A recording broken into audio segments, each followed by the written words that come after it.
Hi everybody, welcome back. I hope you've had a really good Monday and a good first day of home learning. Now I'm here to talk to you again about this week's theme, which as you will recall is VE Day and the 75th anniversary of VE Day. And you probably remember that VE stands for Victory in Europe, and it's 75 years since the end of the Second World War.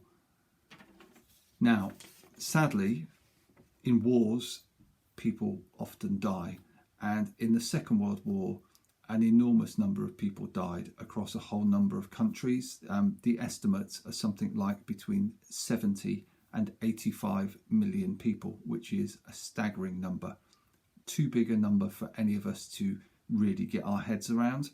So today I'm thinking about just one person, and that person is linked to my family. And it's my mum's uncle, a man called Frederick Kirkham. It was my mum's dad's brother, and he was a tank operator in the Second World War. And his tank came under attack by the enemy, and he and a number of his comrades lost their lives. Now, a lot of people who died in World War II ended up buried in the country where they died. So he is buried in a place called Normandy in northern France. Now last year, I'm just going to hold this up and show you, last year was the 75th anniversary of the Normandy landings, and this is Fred's grave that made it onto the TV. This was the BBC coverage, and these are all the war graves. And the reason Fred's grave managed to make it onto that coverage is because my brother works in television, and he was actually there doing some of the BBC coverage for this event.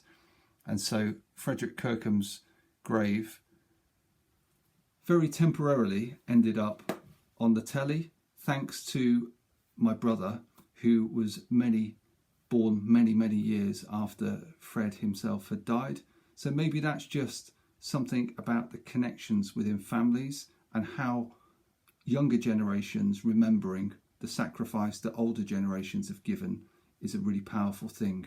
So this week, maybe you can have a think about if there's anyone in your family, you're probably talking great-grandparents or beyond that, but is there anyone in your family who was affected by the Second World War or lost their lives in the Second World War, and what can you find out about them?